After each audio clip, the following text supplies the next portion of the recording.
नमस्कार दोस्तों, मैं विनीता सिन्हा एक बार फिर अपने चैनल के माध्यम से आप सभी का हार्दिक अभिनंदन करती हूँ। दोस्तों, आज मैं बात करूँगी टैरो कार्ड रीडिंग में सिंगल कार्ड रीडिंग की, जो मैं पहले भी आप सबको बताई हूँ कि हम सिंगल कार्ड से भी कई सारे सिचुएशन को हम देख सकते हैं। तो चलिए आज हम बात करते हैं। यहाँ पे मैं 2 कार्ड ली हूँ और इन 2 कार्डों के माध्यम से मैं बताऊंगी कि हम सिंगल कार्ड में भी बहुत सारे सिचुएशन को हम देख सकते हैं और जान सकते हैं। तो मैं यहाँ पे जो 2 कार्ड ली हूँ वो एक कार्ड है, पहला कार्ड है मेजर अरकाना के 7 नंबर का कार्ड द चैरियट का कार्ड मैं यहाँ पे ली हूँ, और दूसरा कार्ड मैं ली हूँ माइनर अरकाना के अर्थ एलिमेंट के कार्ड द पेंटिकल्स के कार्ड 2 ऑफ पेंटिकल्स के कार्ड ली हूँ मैं। तो चलिए सबसे पहले हम जानते हैं द चैरियट के कार्ड को। ये 7 नंबर का कार्ड है, ये हमें पता है। अगर हम ग्रहों की बात करें तो ये केतु को रिप्रेजेंट करता है। इस कार्ड की जो खासियत है सबसे पहले हम उसे जानते हैं। ये कार्ड क्या क्या रिप्रेजेंट करता है? डिटर्मिनेशन को, मूवमेंट को, डायरेक्शन को, विल पावर को, मूविंग फॉरवर्ड को, डिसिप्लिन को, एक्शन को और विक्ट्री को। चैरियट का कार्ड किसी भी सिचुएशन में आए तो यह कार्ड व्यक्ति के डिटर्मिनेशन को बताता है कि व्यक्ति अपने इरादों पे डिटरमाइंड है, पूरी तरह से पूरी ताकत और हिम्मत के साथ अपने द्वारा तय किए हुए रास्ते पे चलने को, बढ़ने को तैयार है। किसी भी इंसान के किसी एक दिशा में कदम बढ़ाने को ये इंडिकेट करता है। चैरियट का कार्ड जो है वो व्यक्ति के जीवन में एक डायरेक्शन होने को भी संकेत करता है। हर सिचुएशन में यह कार्ड जो है मूविंग फॉरवर्ड को बताता है। व्यक्ति ने अपनी दिशा तय कर ली है, इस दिशा में अब वह बिना रुके आगे बढ़ना चाहता है और आगे बढ़ता भी जा रहा है। साथ ही यह कार्ड जो है किसी व्यक्ति के विल पावर को भी बता रहा है। यह बताता है कि व्यक्ति जिस ओर जिस दिशा में बढ़ना तय कर लिया है उसी ओर बढ़ने में अब वह बिल्कुल सक्षम है और वह रुकने वाला नहीं है। वह रास्ते में आने वाली हर चैलेंजेस को सामना करने को तैयार है। रास्ते में आने वाली कोई भी मुसीबत इस इंसान को रोक नहीं सकता है, क्योंकि इसने अपने मन को पक्का कर लिया है। साथ ही यह कार्ड किसी व्यक्ति के अपने मन को, डिसिप्लिन को भी इंडिकेट करता है। यह व्यक्ति अपने मन के भीतर बैठे दोनों व्यक्तित्व को, अच्छे और बुरे दोनों को कंट्रोल कर लिया है और अपने मन की डोर अपने विल पावर से थाम रखा है और अपने तय किए हुए मार्ग पर विक्ट्री हासिल करने को ये बढ़ रहा है। दोस्तों, चैरियट का कार्ड एक योद्धा को भी इंडिकेट करता है, जो युद्ध में या जीवन के किसी भी लड़ाई में, किसी भी चुनौती में अपना सब कुछ दांव पर लगा करके विक्ट्री और सक्सेस हासिल करने को अब वह बिना रुके संघर्ष और प्रयास करने के लिए वह आगे बढ़ रहा है। साथ ही यह कार्ड जो है व्यक्ति के जीवन में उसके गोल को भी इंडिकेट करता है।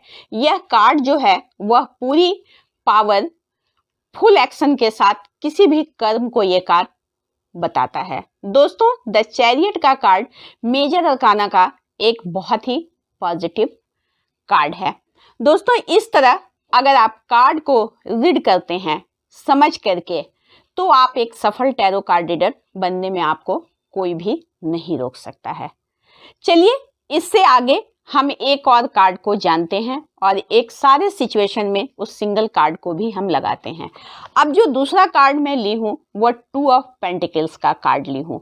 2 ऑफ पेंटिकल्स के बारे में आप सब जानते हैं कि ये अर्थ एलिमेंट का कार्ड है और ये किन किन बातों को रिप्रेजेंट करता है। तो यहाँ पर भी हम 2 ऑफ पेंटिकल्स का जो कार्ड है उस कार्ड की मेन बात को जानते हैं। जो 2 ऑफ पेंटिकल्स के कार्ड है उसकी मेन बातें क्या हैं? Juggling, balancing, confusion and indecision को ये रिप्रेजेंट कर रहा है।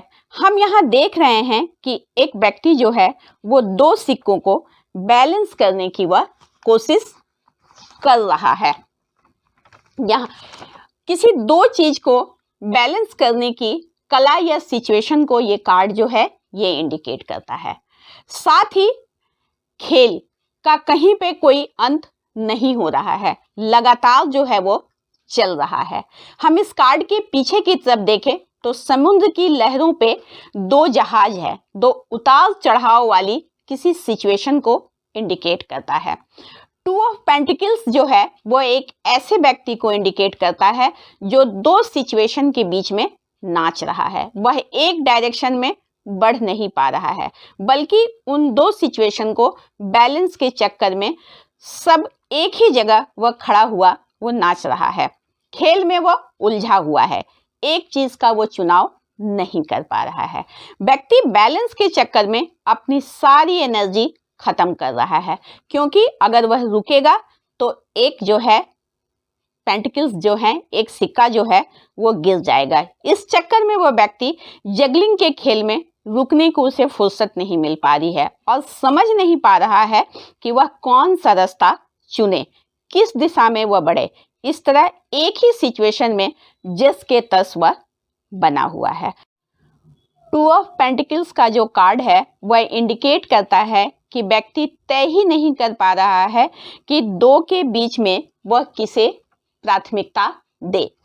यहाँ इंसान इसी उलझन में उलझा हुआ है और परिस्थिति को ना ही वो समझ पा रहा है, ना ही उससे बाहर वह निकल पाने का कोई रास्ता देख पा रहा है। दो अपोजिट चीजों को एक साथ बैलेंस करने के चक्कर में फेर में वह फंसा हुआ है और कोई भी वह प्रोग्रेस नहीं कर पा रहा है। टू ऑफ पेंटिकल्स जो है वह एक ही बार में दो अलग अलग तरह के काम को करने की कोशिश कर रहा है। जैसे कोई नौकरी भी कर रहा है और व्यापार भी, तो वह व्यापार और अपनी नौकरी दोनों को एक साथ ही एक ही समय पर बैलेंस बिठाने की कोशिश कर रहा है, या दो रिश्तों के बीच बैलेंस बिठाने की कोशिश कर रहा है। उदाहरण के तौर पे एक व्यक्ति अपनी शादीशुदा जीवन और जीवन साथी के बीच रिश्तों में संतुलन बिठाने की कोशिश भी कर रहा है, ऐसा भी इंडिकेट करता है। या लव रिलेशनशिप में एक साथ दो प्रेम संबंधों को चलाने की कोशिश कर रहा है और एक ही समय पर उलझ गया है और वह पूरी तरीके से इन्हीं उलझनों में उलझा हुआ है।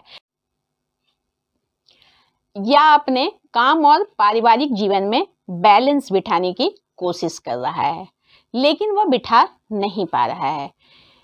टू ऑफ पेंटिकल्स का जो कार्ड है ऐसे व्यक्ति को इंडिकेट करता है जो एक समय पर दो नावों की सवारी कर रहा है। एक कहावत है ना कि एक साथ दो नावों की सवारी कहीं नहीं पहुंचाता है, व्यक्ति दो भागों में बंट करके ही रह जाता है। इस तरह टू ऑफ पेंटिकल्स का कार्ड जो है वह indecision, confusion between heart and mind को इंडिकेट करता है। दोस्तों, आप सब अपने सामने इन दोनों कार्ड को, द चैरियट और टू ऑफ पेंटिकल्स को रखकर हर स्थिति परिस्थिति के साथ तालमेल बिठाकर समझने का प्रयास करें। वो कोई भी सिचुएशन हो, किसी भी सिचुएशन में ये कार्ड आते हैं तो क्या कहता है ये कार्ड, क्या सजेशन देता है और क्या गाइडेंस होगा इस कार्ड के लिए। इसके साथ ही अब मैं विदा लेती हूँ, मिलती हूँ इससे आगे एक नई जानकारी के साथ में। तब तक आप मेरे वीडियो को देखें, लाइक करें, शेयर करें और मेरे चैनल को सब्सक्राइब अवश्य कर लें। नमस्कार, धन्यवाद।